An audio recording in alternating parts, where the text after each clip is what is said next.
Okay, so I have our 23-pound turkey here that I have gone ahead and cleaned and went ahead and removed the spine,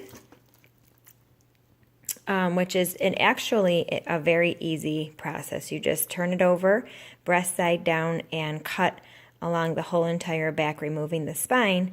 And this procedure is called spatchcocking, which allows your turkey to cook evenly and fairly quickly. Like I said, this is about a 23-pound turkey, and it will take roughly, I would say, 1 hour in the oven at 325 roasting it. I went ahead and I made a rub with some olive oil, some sage, some thyme, rosemary, salt, pepper, and garlic. I'm going to be rubbing underneath the skin, not the top. I will do the top, but I'm going to do mostly the flesh underneath the skin here. And then on the stove, I have simmering some fresh, right from Spencerport actually, pure maple syrup and some brown sugar. So I'm going to be doing a maple brown sugar glaze over the turkey. I will also be putting inside the turkey, when it's time, I'll be stuffing the cavity here with some apple, carrot, celery, onion, and a little bit of lemon. And that's going to make for a really great gravy. And I'm going to be putting butter, sticks of butter, probably about, I would say, 2 sticks of butter in this one, underneath the turkey. So we'll see how this turns out. Okay, so before I start rubbing the meat underneath, I just went ahead and took a knife and just sort of, when you first start this, the skin is really stuck to the meat. So you want to not remove it, but you just want to hollow it out and get your hand going all the way through, even up and into the leg here.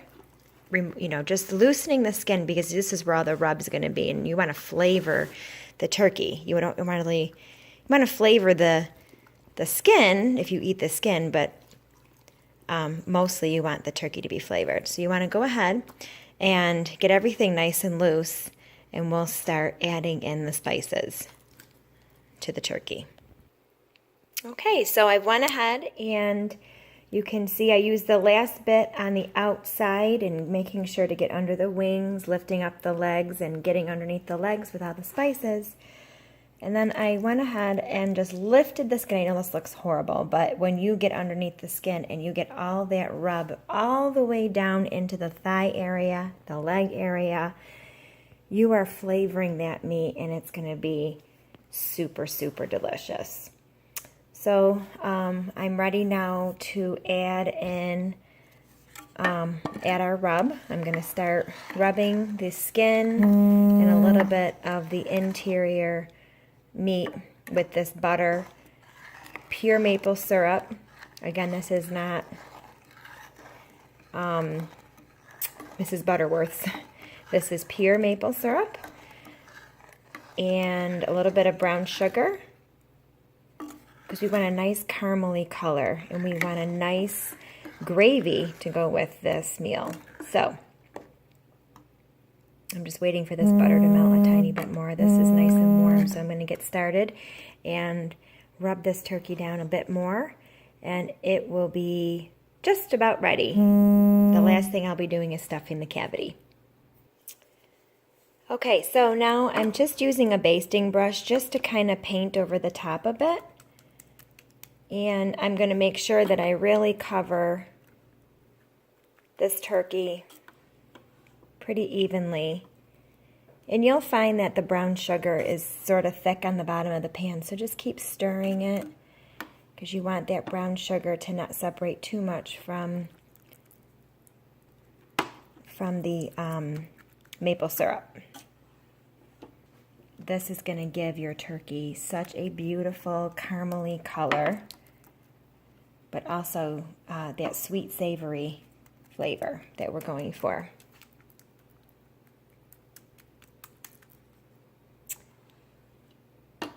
once I get this applied, I'm going to go ahead and just pour the rest on and in the turkey as well.